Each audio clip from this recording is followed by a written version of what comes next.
This is Dr. Jeff Meldrum, and you're listening to the Paranormally Zone.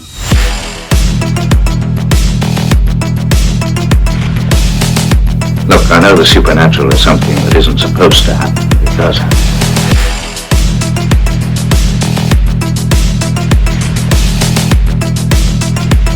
A ghostly apparition in the dark of night.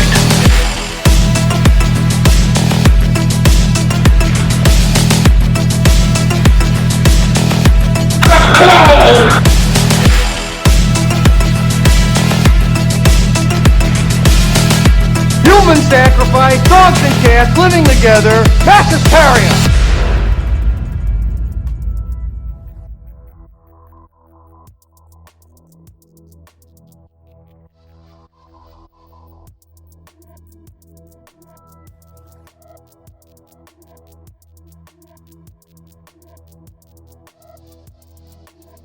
Mike, there are bizarre stories of Bigfoot encounters, and then there are bizarre stories of Bigfoot encounters. Correct. Tonight is no exception. We are sharing something that, quite frankly, I had never heard of before. You claim to have been fairly familiar with this story. I've heard it before. Does it have it when this occurred? I can't. 1928. Yeah. Okay. We are closing in on the 100th anniversary of this encounter. More so than an encounter. Boy, oh boy, yeah, this is quite the tale. Is the guy still alive? No. No, probably not. He's dusted by now. Now, the real question is: are some of the Sasquatch still alive? Either their spawn, or maybe they live to be 400 or 500 years old. Who knows? That's a great question and / statement, because their spawn. I like that. Evil Sincerely, spawn. That's something I don't think we've ever really dove into and deeply discussed, Mike. Like, what would be like what would be the lifespan of a Bigfootsy out there? The average lifespan. It depends on their diet, I think. I mean, you would have sure. Too much Burger King, too much garbage in the neighbor's yard or something. I don't know. I suppose you could compare them to like a modern day silverback gorilla, maybe. Sure. Figure Only out the much average bigger lifespan. And much stronger. Yeah, exactly. And hopefully not in a cage or a zoo somewhere. Yeah. Can you imagine that someday down the road, Mike, where Bigfoot's existence is proven, but sadly to the point where us brilliant humans decide to put them on display in a horribly conditioned zoo down in, I don't know, Florida Tijuana or something. Oh, no. I don't know why I said that. No offense to Floridians. I have no idea why that popped in my brain. Yeah, they'll have fun mixing up with the skunk ape down there or something. Hey, there you go. Exactly.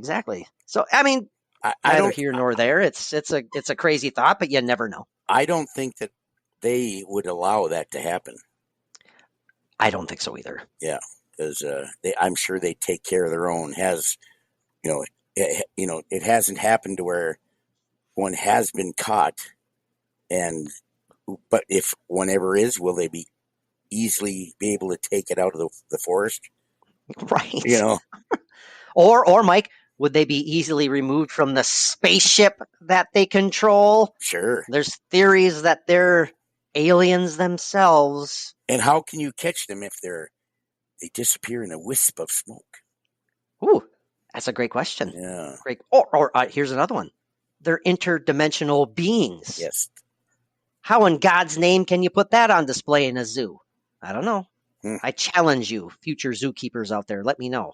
What if the species can direct where they have these portals?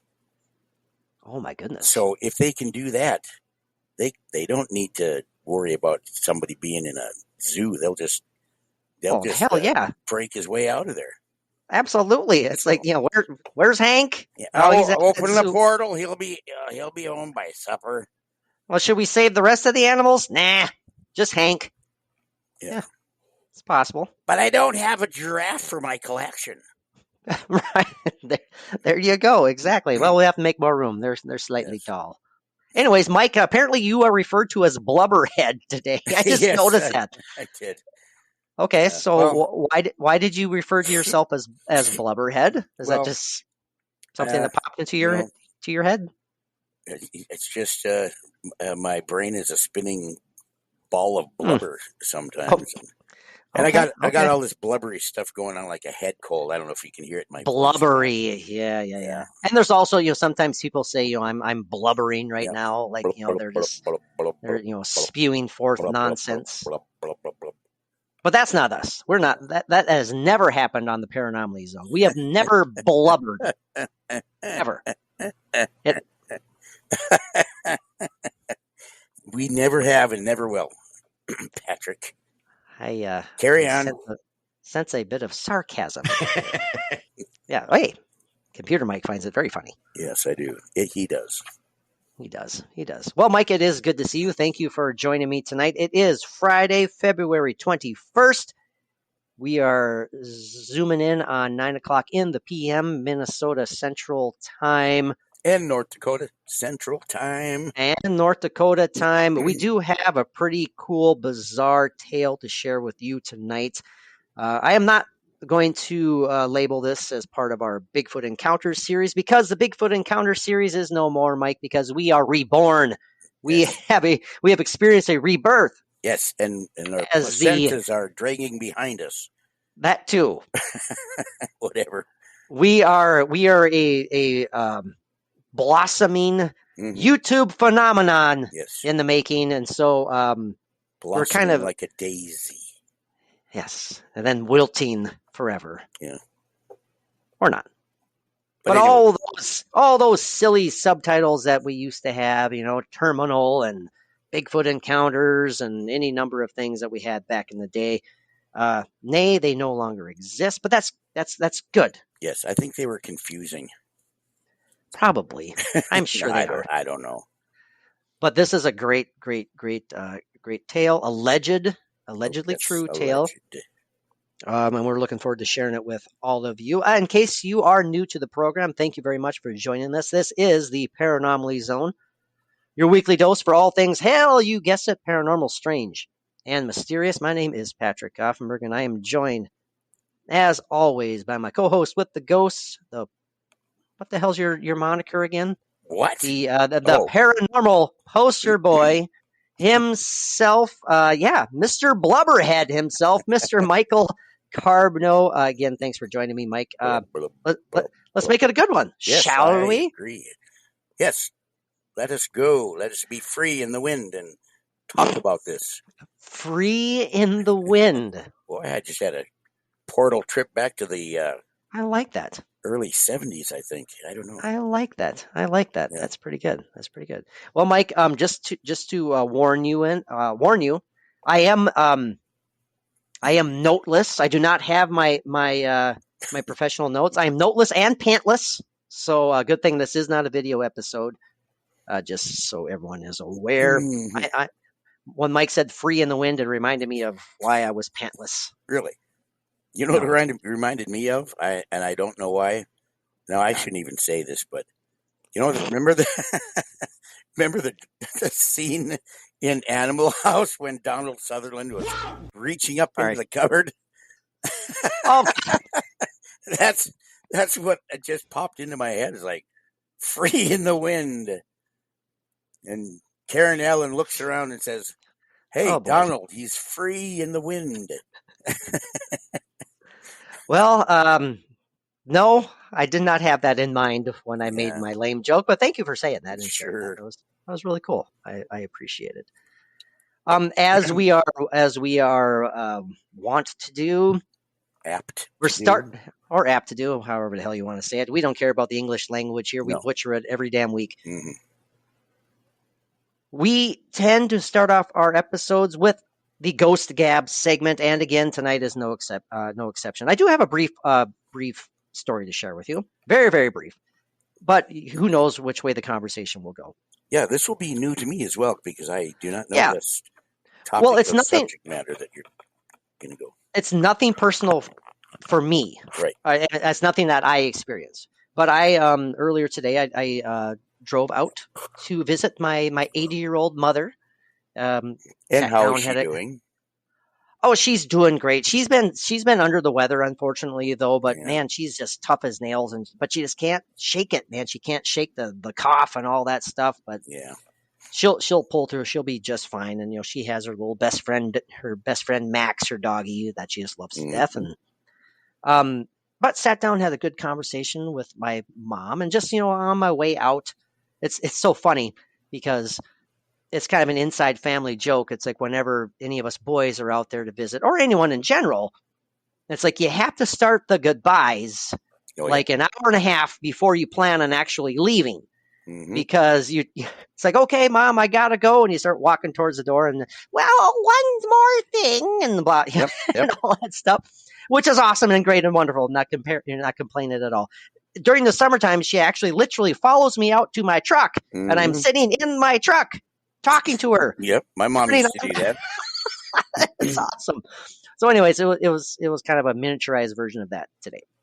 But yeah, and she just happened to say, by the way, she knows that I host the podcast. She knows that you and I are really into the paranormal, and and she sends you nothing but the best, Mike. Obviously, and I heard as well. She asks about you quite often, and I'm flattered and happy to hear that. Yeah, that's sincere. That's I believe you. Totally That's truthful. That's awesome. Well, she just casually mentioned that she's like, Patrick, I'd like, for whatever reason, it's been happening quite a bit. For the last month or two. I'm just, when I'm like in bed, I go to bed and I read. That's what she does. She reads forever. She has Max sleeping on the bed next to her, and she reads her books. A martini on the side table next to the bed. No, as far as I know, that doesn't exist. But very dry with a shot of vermouth in it. Maybe. Maybe my mother is a raging alcoholic, I've never known. No. So she's reading, and again, Mike, we've talked about such occurrences numerous times on the podcast, and she says that for whatever reason, numerous times in the past month or two, when she is sitting there reading her book, staring at her book, towards her left, kind of kitty corner to her bed, like the wall straight in front of her, but to the left is one of her dressers, which has a big mirror on it. And she always, recently, I should say, she has been experiencing where she swears she sees, quote unquote, something walking past the mirror from left to right, so much so that she drops the book and looks up at the mirror like, what the hell did I just see? Not just like the little floaties that she gets. She's like, my eyes, I'm 80 years old. I get like the floaties in my eyes and stuff. I'm 62 and I cataracts and everything. It'd be bad. She's like, these aren't those. She's, these aren't those. I experienced that stuff too, unfortunately, as well. They're like referred to as ocular migraines is actually the stuff that I have to go through. Okay. Nothing painful, but you get the stupid word. It looks like you're seeing like a prism in front of your eyeballs, and you can't. That can't pretty. Focus. No, it drives you nuts because you can't see. Yeah, right. Yeah. Anyways, she's saying that she sees this image in the corner of her eye, walking from left to right, in front of or reflecting off of that mirror. Yeah, that's what I was going to ask. Over and over. And I naturally, of course, I immediately said, "Mom, that's Mick." I said, Mick is simply, he's doing his routine. He's walking from the bathroom past that mirror, and he's about ready to crawl into bed with his lovely wife. Yeah. And that's what's happening. And I thought that was my vibe. That's what I feel. And I'm assuming, Mike, that's kind of what popped into your brain. Oh, absolutely. Yes, Mick passed away, gosh, I can't believe it's already going on. My goodness, this will be 4 years this next August. Wow. That's crazy. Isn't that crazy? But that's still pretty fresh in the long run. Yeah. You know? Oh, yeah. And she's had several experiences where she still has, she does her puzzles and she swears that she feels like that presence hovering over her shoulder, looking at her, watching her do her puzzles, just like Mick did. Mm-hmm. So again, I was like casually going, Mom, that's Mick. And she's like, I don't know, but, Yeah. So I thought that was a kind of a neat little story to share for our Ghost Gab segment. Well, yeah, there's every reason that she could be going through that. She's not going to tell you that if it isn't true or isn't something that she really believes happened. Oh, absolutely not. Absolutely not. She is very interested. Yeah. I would go so far to say that she's a believer, but she would love to have that definitive proof. Oh yeah. 100% proof. That's where you get your crap that so irritating.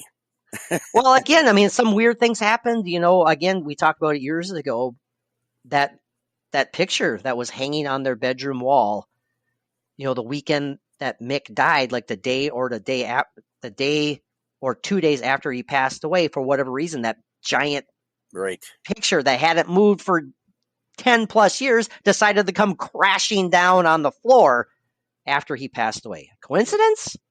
I don't know. Maybe possibly, coincidence. But who knows? Who knows? But you gotta, as I told her, Mike, and I truly do believe this, even though as you say I am, and I believe it to a certain degree, how as like bullheaded I can be, you have to buy into all those little signs. You really absolutely. have to take notice. You can't just dismiss all of them. And yeah, I am guilty of it. I admit it. I need that proverbial slap in the face. And it's easy for me to say that when it's another person who's experiencing this. And so, of course, that's what I told her. I was like, Mom, you can't dismiss all that stuff. Those are little tiny signs, that someone's still there checking on you. Mm-hmm. My thoughts. Yeah, I think it's interesting how it, she sees it, like walking past the mirror, or is it a reflection? That's kind of an intriguing thought. But is it? But she doesn't see this figure in the room. It's just walking in that way. Yes. So it's not a reflection. Wouldn't be a reflection. You would not think, but unless it's something that you can't see with the naked eye, but for whatever reason, the mirror does reflect it. That could be, yeah. So, maybe she is seeing not necessarily something in front of the mirror. She is seeing something in the mirror. I don't know. Or she could just have 80-year-old fluttery eyes. Yeah. Cataracts, I don't know. It is what it is. Intéressant, mon frère. What was that you just said? Ami. What? Did you just call me something that I'm not aware of?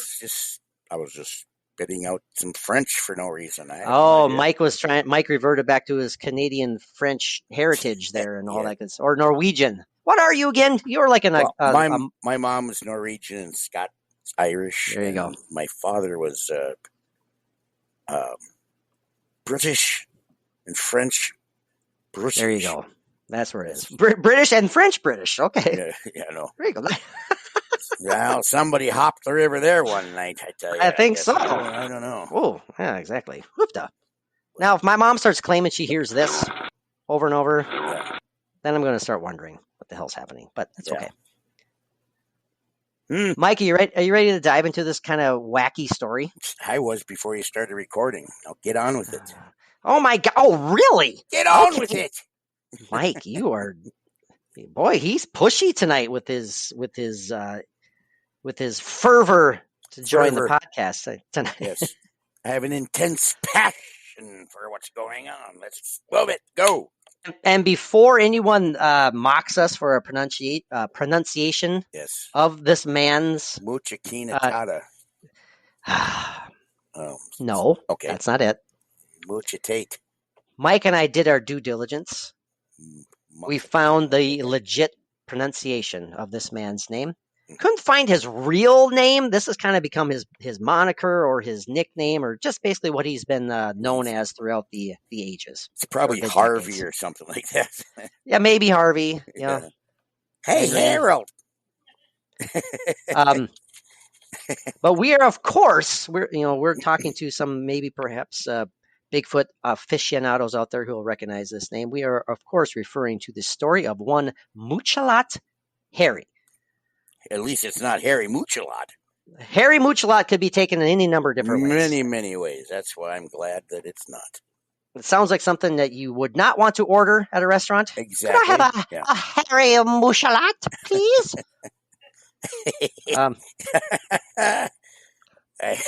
Okay, you got it. Okay. Comes out on a little warmed platter. A little warm platter. Got its own little special fork with two tongs on it. I would like a muchalat. Mucho Muchalat Harry. Okay, anyway, sorry. And a small napkin, please. A wee little napkin. Can I have a wee bit of a napkin? Okay. Make it a green one, will you? Okay. I am actually going to reference a 1975 article written by the one and only Peter Byrne. Peter Byrne, well-known Bigfoot historian, Bigfoot researcher. I guess you could call him an investigator. Mm-hmm. Passed away. Yeah, it's been a while, but his name still resonates in the Bigfoot community and always will. So this is from the 1975 publication of The Search for Bigfoot by Mr. Peter Byrne. So we'll be using this as reference for the story of one Muchalat Harry. It's crazy, man. We covered the story of one Albert Ostman a while ago, Mike. Yes, great story, very similar. Who claimed to be kidnapped by Bigfoot. Well, guess off what? In his sleeping bag. Spoiler alert, if you don't plan on listening to the entire episode here, or you do, and you want to get to the end, and we're going to spoil it for you. This is another case of an alleged Bigfoot abduction. Mm-hmm. And that is a Bigfoot abducting a human, not the other way around. Exactly. Muchalat Harry. I wish they had a better name. I really do. Yeah. Not the Muchalat part, the Harry part. Muchalat Harry. You said it. You said it, brother.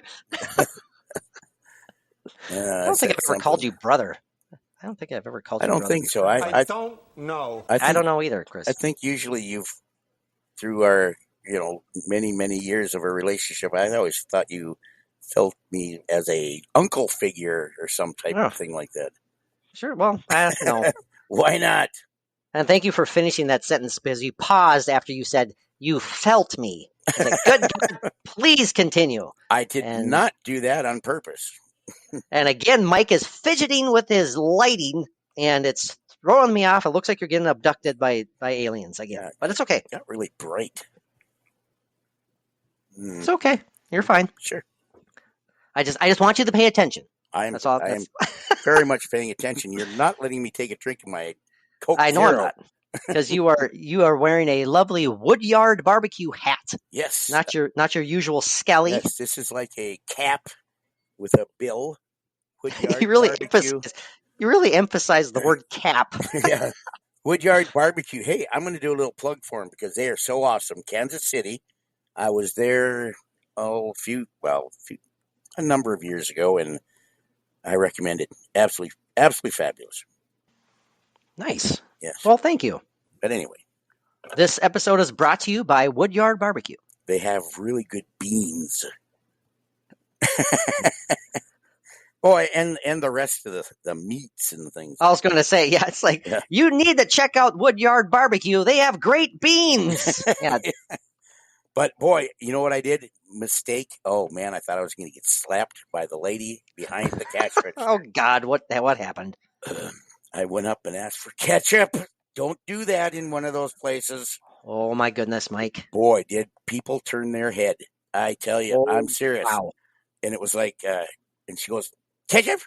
Ketchup for what? And for my fries. I promise. It's for my fries. Mike is holding up his finger right now. He is reenacting what happened. Oh, man. Intense. It was intense. I got nervous. I thought I was going to get slapped right in the forehead. Seriously. Anyway, Oh, Mike, the story of Muchalat Harry. yes, on to the next. Now, according to Native Americans, there was once I can't read. There was once a large number of Bigfoot living on Vancouver Island, a large island, 12,408 square miles in area, Heavily forested. heavily forested off of the west coast of British Columbia.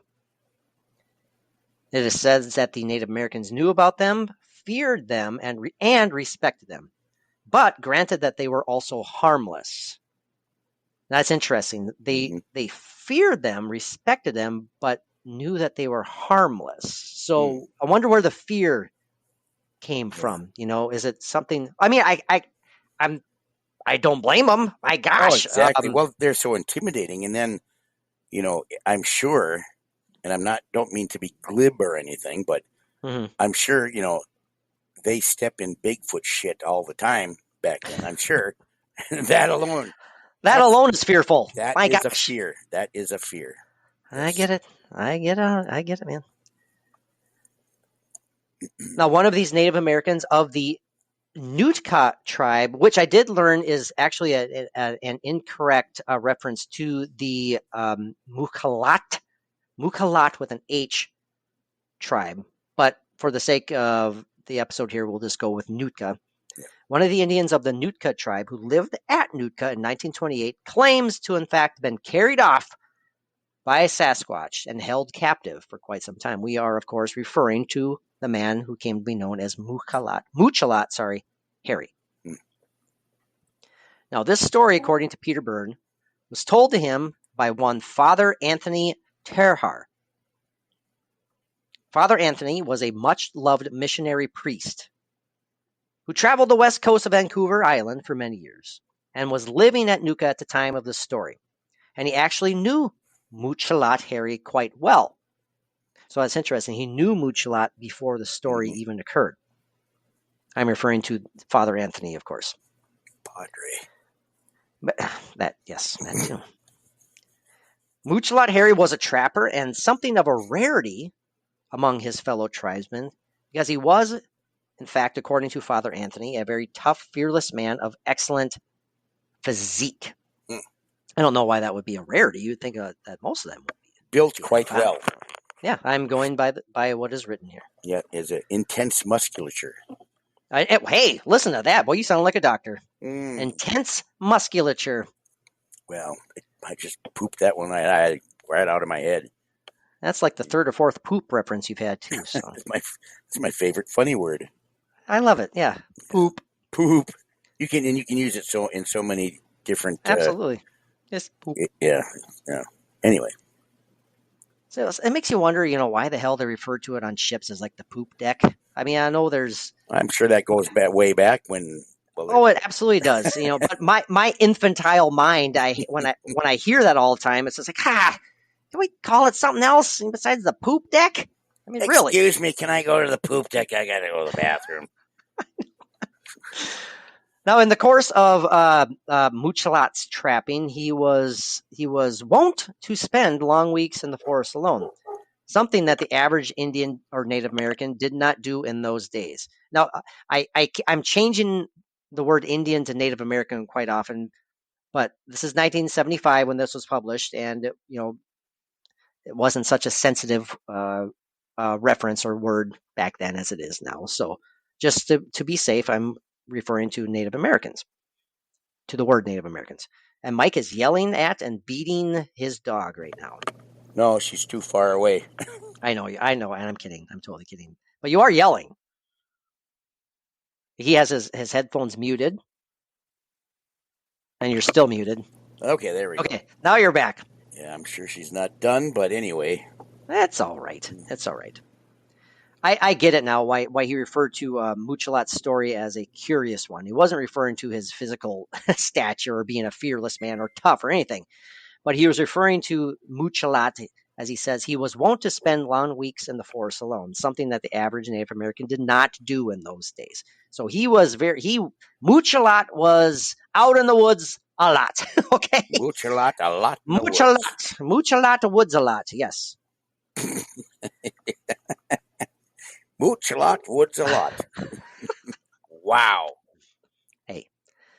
The natives of the coast were apparently a rather timid people, and they seemed to regard the deep forest as the home and territory of, you guessed it, Bigfoot.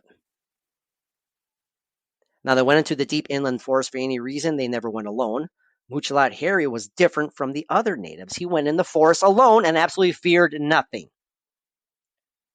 So again, that's kind of why the author, Peter Byrne, back in 1975, again, I got to make that clear, was making the difference clear between Muchalat and his fellow tribesmen.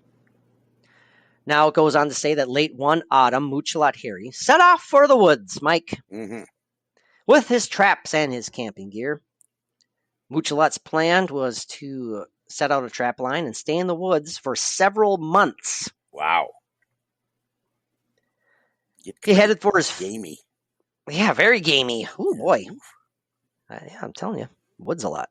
Woods a lot. He headed for his favorite hunting area, the Conuma River, at the head of the... I can't read that. Tulupana Inlet. Sorry about that. Okay. From Nootka, he paddled his own canoe to the mouth of the Conuma. So he's in his canoe. He paddled to the mouth of the Conuma River. In a canoe, in a canoe. There he cached or tied up his canoe, however the hell you want to refer to it, and headed upstream on foot. Approximately 12 miles upstream, he made his base camp. And after building himself a lean-to, sort of put out his trap line. You ever spent the night in a lean-to, Mike? You ever been in a lean-to? I believe I have. Was it willingly? Mike's looking at me like, okay. Anyways, continue the story. Muchalat one night, while wrapped in only his blankets and clad only in his Charlie Brown underwear. I'm kidding about the tidy whities. His tidy whities of some sort. Well, back then they were probably some kind of a linen. Yeah, right. A linen rayon blend. But anyway, go ahead. Wrapped in only his blankets and clad in only Muchalat's underwear. His story goes on to say he was suddenly picked up, Mike, by a huge male Bigfoot. Wow. And carried off into the hills. I would be worried about his intentions. Yeah. Oh, my goodness. I had read earlier in various tellings of this tale, too, that he was asleep and he was actually shaken and stirred quite a few moments before he woke up. And he woke up to see this, whatever you want to refer to it, above him. And he was kind of like in a dream state. He didn't think that this was reality. He thought he was just having a nightmare until he was picked up. And then he kind of came to while he was dangled over this creature's shoulder. Yeah, boy, I don't know what would have been better if you were draped over his shoulder or if you were in his sleeping bag carried like like Albert Ostman, like a lunch sack or something. Oh man, yeah, I would. Oh man, because he claimed to have seen his face immediately in one of these tellings, but like Albert Ostman, he was in his sleeping bag. He didn't know what the hell was dragging him off. Exactly. So that's a good question, Mike. It's kind of like Hitchcockian in a sense. Like he gives you two different ways of looking at it, and which one is scarier? You know. Well, you think about that, how itchy and that dirty, smelly fur would be on his underwear-clad body. That's a lot of flesh exposed to some really nasty stuff, and the stink. He probably never got that off for like at least a year. Not enough tomato juice for that. Well, yeah. I'm being very childish tonight, and I apologize. Oh, it's fine. It's great. It's awesome. It's great. And just to be clear, I threw out the Hitchcockian reference. Yes. Alfred Hitchcock, of course, because he had an argument about like the jump scare versus like the psychological scare, and I'll be very, very brief. Like, let's say you're watching a movie. And there's a person sitting at a table at a restaurant, okay? And there's a jump scare where all of a sudden, bam, out of nowhere, he's having a casual conversation with another patron, and a bomb goes off. And it just terrifies the viewer. Oh, my God, that startled me. That was so, unexpected and out of nowhere. there's that type of jump scare. Then there's also the potential scare, where you as a viewer somehow sees a bomb underneath the table while they're having this casual conversation. And the shot is on like the ticking bomb. And you're watching it and you know it's going to go off. And you're just building up that suspense. And you're like, which one is more powerful? Which one is scarier? Yada, yada, yada. That's kind of my reference here to like the Albert Ostman versus the Muchalat Harry. You see the Sasquatch carrying you off versus you don't know what the hell is carrying you off. Yeah. Oh, man. Sorry. I mean, he got hair in his nose, up his nose, and his mouth and everything. Gross. Oof. Anyway. Well, it depends on how hairy Muchalat was, right? Yeah. Oh, you're referring to... Oh, okay, sorry. Yeah. Terrifying. That's all I can say. Now, while he was not carried very far, they estimated it was probably a distance about 2 or 3 miles, which seems pretty far. Well, that would be a pretty damn long 2 or 3 miles for me. Yes, oh my God. I'd be the whole time like, when's this nightmare going to end, you know? Like, God. It was when daylight came that Muchalat was able to see that he was in some sort of a camp under a high rock shelf and surrounded by what he says, or what he estimated to be 20 or more Bigfoot, big feet, Sasquatchies. Sasquatchian. Muchalat says they were of all sexes and sizes. Ooh, sounds like Mike's dream. Yeah. For some time, they stood around him and stared at him. Now, let's picture Muchalat here. Carried 2 or 3 miles during the night after being wakened and stirred from his campsite. Dropped off under a giant rock ledge surrounded by 20 or more hairy bipedals. Bipedalians. Of varying sexes and sizes. Well, that's staring at him. That's the key right there. You got every one of them in the village there staring at you. Oh, man alive. Wow. I think of the males. Okay, what is it with you and the smell tonight? You seem to be obsessed with Sasquatch smell. Well, it's such a big thing. I mean, how can they handle it? I don't know. Well, that's true. I get it. Anyway. Muchalat claimed, as I said, that they simply stood around him for a time, staring at him, with the males to the front of the curious group and the females behind them, and the young ones even further behind the females. So there's a hierarchy there that they how they do that. You know, the males absolutely. You know, and it's like maybe it's a protection thing. Exactly. I was just going to say that. You know, you got the line of males and the females behind them, and then the youngest behind both of them for even more protection. Interesting. Muchalat Harry was frightened at first. I would think so. And his fear grew to terror when he noticed, as he claimed, to then see a large number of bones lying around this campsite. He then claimed to recognize these bones as human bones, which, I mean, there are similar. I mean, it's you can understand the. You can mistake a large animal's bones for for human bones too. But this is an experienced trapper, an experienced tracker, an experienced woodsman. He probably knew the difference, right? Well, there could have been a skull right there staring at him. That's true, pile, exactly. You know? It could have been that easy to identify. Yeah, kind of a little more difficult to misidentify that one. Right, but then what does that lead you to think? I mean, are humans on the menu or? Well, Muchalat said as when he saw those bones that he was convinced that these big feet were going to eat him. He was, Mike, as you said, part of that menu, or he feared to be as such. Did they have a fire going, I wonder?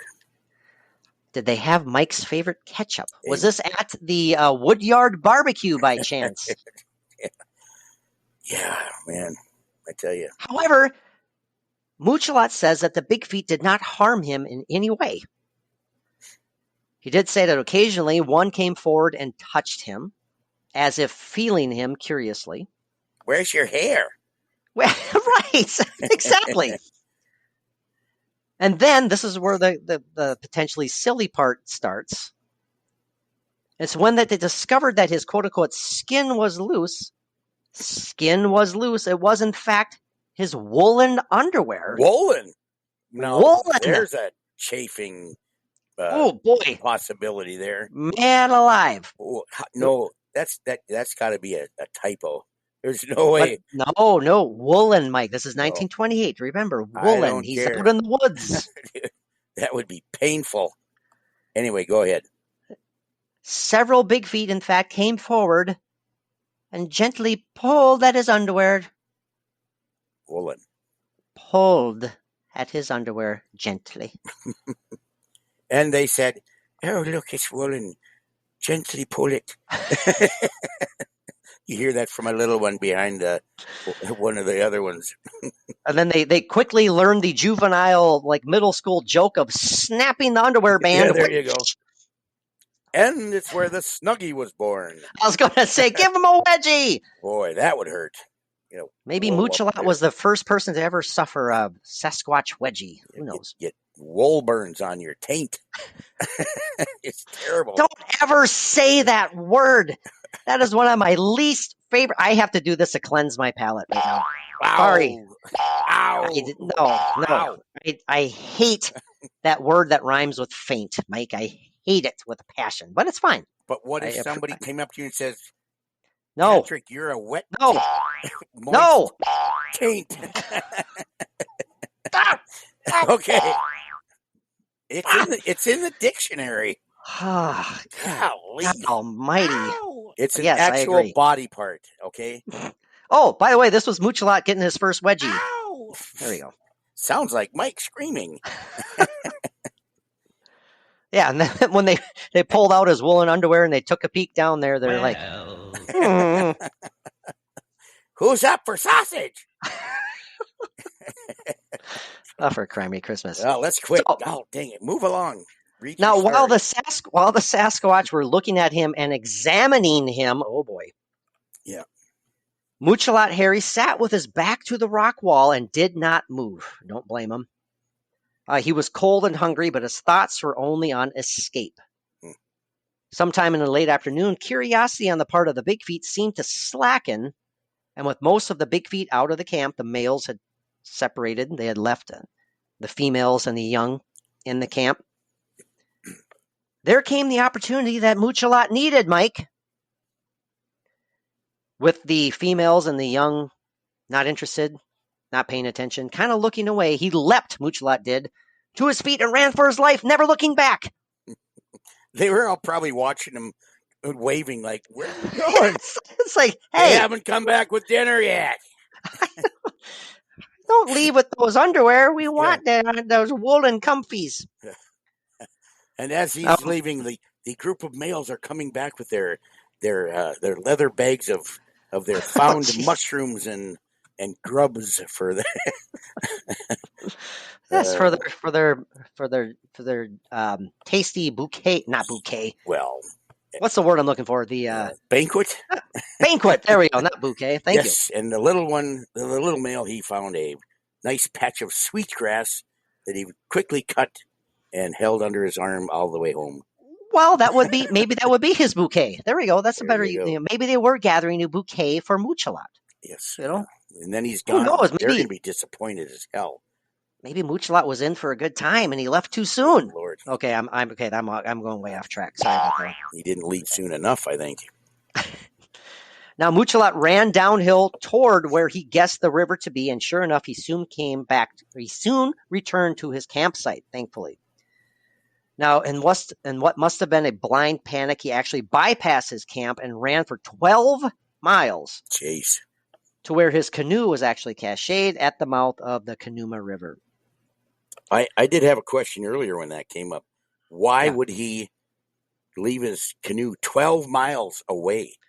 Well, that's the job of a trapper, Mike. He's late. I guess that's a 9-mile line of a trap, I guess, huh? I guess. I don't understand. Go ahead. Father Anthony again described the story of Muchalat Harry's arrival at Nootka as follows. This is what Father Anthony described.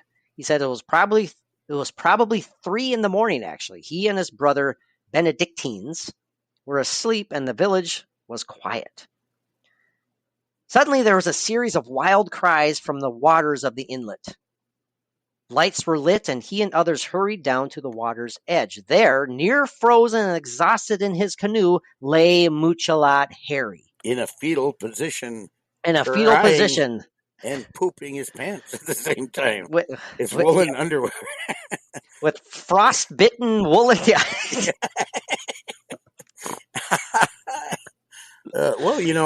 Well, I'm sure that wool, that really, it's Oh, probably boy. very moisture wicking and things like Okay, that. yeah. As it says, he was barefoot, Mike, and clad only in, yes, his wet and torn woolen underwear. Torn? Now they're torn. And he had actually paddled his canoe through the winter night 45 miles from the mouth of the Conuma River. 45 miles. The stamina that he survived. But that's terror. That's that adrenaline. Right. I mean, he was not looking back for anything. Now, Father Anthony and his companions carried the almost lifeless Muchalat up from the water's edge. It took 3 weeks to nurse Muchalat back to sanity and good health. Yes, and a lot of chocolate muchalates. Anyway. And hopefully new woolen underwear. Father Anthony, who took him into his own care, did the nursing, and he told me, Peter Byrne, that during the course of these 3 weeks, Mike, this is very, very curious and very important, I think. During the 3 weeks of his return to sanity, Muchalat Harry's hair, in fact, turned pure white. Right. Yeah. Well, he never got over You that hear fear. stories about that, though. Legit stories about people, their hair turning that frazzled, bright white when they have such a traumatic, terrifying experience. Yeah. I when I was a very little kid, I hear things like that, and it would, kind of creep me out a bit. It's like your hair turns white overnight, of some traumatic thing. And as a little kid, I was afraid that was going to happen to me someday. Oh, you were afraid that you're going to get so scared that your hair would turn white? Yeah, but see, it was different then when I was a little kid. Now it's like my hair is going gray anyway, so I'm happy. And if I see something, I'll be happy. I won't be flustered and scared and gray-haired from it. Well, Mike, if we ever get to the Villisca axe murder house, maybe both of our heads of hair will turn pure white, right? Oh, absolutely. The story of the kidnapping came out quite slowly. At first, Muchalat wouldn't talk to absolutely no one. Again, very common. Yeah. I mean, so many of these people who experience either, we're talking Bigfoot encounters, ghost encounters, any number of things. They're terrified of being mocked and made fun of, or they're simply, again, so traumatized that they don't want to relive their experience. Yeah, they could go as far as they're having some PTSD from this oh yeah, this absolutely. event, and they're going to react that way. Then finally, Muchalat told Father Anthony what happened, and actually several others later on down the road. When he was fully recovered and back to health, he was asked when he planned to go back to collect his belongings, camp equipment, his pots and pans, his trap line, and above all, his rifle at the lean-to on the Conuma. Now, it's important to know that in 1928, a trap line and all of its pieces were worth a great deal to an island native. Well, it's their life. It's their life. A rifle alone would be regarded as a highly prized possession. But Mike Muchalat Harry never went back to the Conuma. Not only did he never return there, according to Father Anthony, he never left the settlement at Nootka, and he never went into the woods again for the rest of his life. Yeah. He preferred to lose all of those valuables and hard-won possessions rather than risk another encounter with the big feet. Yeah, that's pure trauma. He wasn't the same till the day he died. No, those are seemingly kind of innocuous or seemingly unimportant details of stories such as that are quite the opposite. There's stuff that add legitimacy to these stories. I mean, that's like you said, Mike, that's his living. That's his way of life. That's his quote unquote wealth. He threw all of that away because he didn't want to risk seeing another one of these. Yeah. You have to take that into consideration. Oh, absolutely. It's, I totally agree. Now, do you, I don't know. I always ask you, say, well, Mike, your vibes on this story. So I'll ask you again. Mike, your vibes on the story of one Muchalat Harry. That's the gist of it. It's pretty short and sweet. It's kind of difficult to find more details, but I think we gave our listeners a good rundown, kind of a Cliff Notes version of the story. Sure. It's terrifying. It's fascinating. It's similar to Albert Ostman, but still quite different. Mm-hmm. Do you buy it, Mike? Well, I can buy it, but my gut feeling, I can't say definitively 100%. Of course, sure. I mean, how could you? Mm-hmm. But I don't know. I believe it as a possibility of that could also, actually happen. Well, at 100%. 100%. I'm seeing if there's any other details that we could share in this article. It's just a few more stuff about what David Byrne went on to do. He did say that years later, like some 40 years later, Peter Byrne actually went to the exact site, what he believed to be, what he could best discern to be the exact location. And he described it as being absolutely like pristine, no human contact anywhere near. I mean, it's out there. It's in no man's land. He basically was insinuating that this was like a prime spot for something like a Sasquatch to potentially thrive and live in. So, gosh, I get as odd as it may sound to some longtime listeners, Mike, I get a good vibe from this story. I buy into it. I really do. There's again no personal gain on the part of Muchalat Harry whatsoever. None. Oh, absolutely. In fact, he lost all of his possessions. Exactly. He had huge loss. Yeah. And probably never was able to replace that stuff. Yeah. It's not like he did the 1950s talk show gamut, when he, in his later years to gain any sort of fame or monetary gain. Yeah, or publicity. This is something or publicity for a book. Yeah. This same thing for Albert Ostman. I buy both of these stories as crazy and bizarre. And sometimes they sound silly. And Mike and I don't help the silliness by any means because our humor gets in the way. But it's just how we are. Definitely, I buy it, Mike. I buy it. I just don't think there's any other way around it. I absolutely buy the possibility of this being legit. Well, I'm closer to being on the same page as you are than on the fence. Sure, but sure. But yeah, so yeah, I agree. It's very, very possible. Nice. We're in agreement. Yes. What the hell? Well, I'm easygoing. You're a little easygoing. You're usually easygoing. Except when you start having those fits that you have, I don't know what to do then. My fits? Yes, your fits of I don't know, extreme nerdiness. I can't handle it. Wow, boy, you're not holding back at all on that one. I appreciate your honesty. No, I'm kidding. No, you're not. Lord, you know my poker face by now. Yeah, and you don't have it on right now. Okay. I'm distracted by the fact that you called yourself Blubberhead. I still can't get past that. I don't know. It's like, I want Casper back, and I want any number of other things. Well, Mike, this has been a short and sweet episode. I think we should give our listeners a long overdue break, and they don't have to listen to an hour and a half of our nonsense. This is a good 53 minutes right now. I think it's short and to the point. Do you think they don't want to listen to us for that long? Can we not be handled for longer than Well, it's to the point, having too much of a good thing, right? Well, Yeah, I think so. There's talk Mike's shows just- on. There's talk shows on the radio that go on like for 12 freaking hours all night long.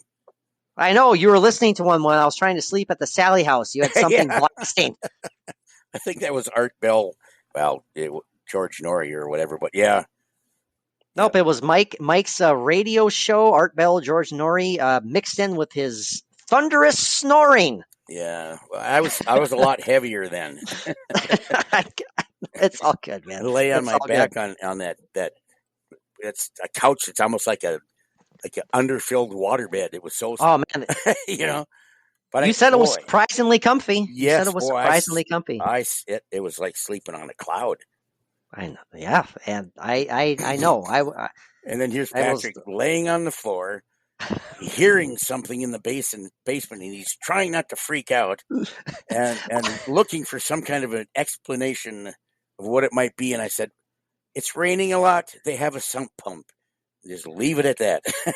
So Okay, I'm firing back on that one. okay, go ahead. I was not freaking out by any means. No, I but- woke when okay. I was awake, and I happened. I don't know if you woke up on your own or I woke you up, but I calmly let you know that there was an odd clanking going on Right, down in the right. basement. That's I was like, should we get the digital out? And then you were like, well, I bet it's been raining all night. It's probably the sump pump. And I'm like, oh, that's cool. That makes sense. Well, I thought I was comforting you. Trying to make you feel better. You had no reason to be scared, Patrick. It's No, just a sump I pump. will. I will freely admit that the one thing that freaked me out that night Mhm. was the thought that there were mice residing in that Yes. damn recliner. Yeah. And that was You referred to them as rats did I? Okay. because you pulled that old 1960s rocking chair out to the other side of the room for some reason. Did and I? It's squeaking and squeaking as you're going, and you are freaking out about that. That's what you freaked out about. There's rats Yeah. in this chair. I'm not sleeping in it. No, that's why I was on the floor. Yeah. Well, you could have went I up. will be. You could have went up and slept in Sally's bed or something. I know. And you know what? And I don't care. I'm going to say it on air right now. I think that's a definite possibility. I know you're not supposed to. Mhm. But just as the same thing as you're not supposed to go down in the basement. Oh no, we're held back by a string. Yeah. We can't move past the string. It looks like head a down to the worn basement. shoelace, even. Now I don't know if people like Nick Groff paid more to do this, but when he Yeah. posted all of his live video streams from the Sally house, he was sleeping in the damn bed in Sally's room. But that's Nick Groff, though. That's what I'm saying. So Yeah. I don't know if he had to pay more or if it was just because he's Well, Nick Groff. But we're going to Oh, go no. down into the basement, and you're, That's what I'm saying. Yes, you're for you sure. know, there's that little sign, "Do not enter," isn't it? Something like that. It's not like it's. Yeah. No, that's what I was saying. I don't know. We were literally held back by a piece of yarn. Yeah. So It I think we changes can- all the time. Next time it's Yeah. going to be a thread from a sweater, yeah, something like which that. is Yeah, probably a piece of yarn. I don't know. piece of yarn.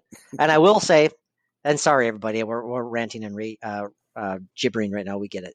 The one thing that legit also kept me up that night, Mike, Yes. aside from your thunderous snoring, Mhm. was the fact that the only radio station that could come in on that really Yeah. old radio there was a sports station that was talking nonstop about the goddamn Green Bay Packers. And I'm a Vikings fan, and I didn't want to hear one goddamn thing about Aaron Rodgers, the Green Bay Packers, or anything. Yeah. But of course, that's the only thing that was on. Yeah. Yeah, I could hear it. Sorry to the Packers fans listening right now. I could hear mumbling under that blanket. It's like, for the love of God, I can't get away from it. No more Aaron Rodgers. Ah. I think I woke up to you saying something. I don't know. Sometime before the sun rose. Again, we're beating a dead horse here, Mike. We are I going to know. be so much more prepared, and it's going to be a absolutely great investigation when we return to the It Sally. will. Mike, this has been a blast, short and sweet. In all sincerity, we hope that all our listeners have had a good time listening to us tonight. Absolutely. We shall return shortly with another Patreon episode coming up and another flagship and probably another YouTube video episode.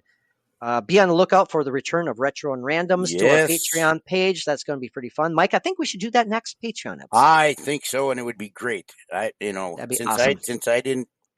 I only got to do like a half an episode of that stuff. Okay, and now it keeps I'm so ready to changing, do that. It's been like, oh, I only did like half of them. Then it was last week. It was like, I only did 3 of them, and now it's down to, oh, I only did a half of one. So half a show. That's about it. Yeah. I don't know. So looking forward to that. That's going to be really fun. We'll have to think of a really, really cool topic to talk about for the return of Retro and Randoms. We shall love it.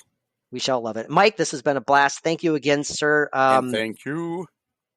Yeah, absolutely. Thank you to all of our listeners. If you have made it this far and you enjoy the content and you would like to support the podcast, no better way than to give our Patreon page a shot. You can sign up for as little as $1 a month. No obligations. And thank you. Shout out to one Lisa. I won't give out her last name. We have a new Patreon subscriber from a few days ago. Hope you have enjoyed the content so far. Hope you stick around. Yeah, I was going to say, she's still with us. Yes. She hasn't passed over to the other world beyond. No. Or away from this paranormal debacle that we put on every. I don't even remember what that one guy's name was. I don't know if it was Thomas or I doubt they're listening right now. But yeah, the world's record for the shortest Patreon subscriber ever, about 16 minutes, and then he was gone. Yeah. So he only had to listen to it for like 2 minutes, but he's like, "Oh my!" The rest Lord. of it was like, trying to figure out what to do, and he really needed a cold drink of water and a sit down. I think so. But again, we would absolutely be honored if you felt like giving the Patreon page a shot. That would be an absolute blast. We are pretty proud of it. Well over 400 exclusive posts. Episode 86 came out a week and a half ago. Episode 87, like we said, the return of Retro and Randoms coming up soon. And lots more goodies to come. So goodies. Mike. It's going to be in a basket. It's going to be a basket of goodies. With a ribbon on it. We're going to have a muchalata of good stuff. Yes. That was bad. Sorry. Muchalates for everyone. Well, Mike, I think we wasted enough time to get it over the hour mark, so we better sign off. We wasted enough of the listeners' time. I think so, but not really. No. Mike, until next time, what do our awesome paranormal pals need to do? Please, just peace out, please.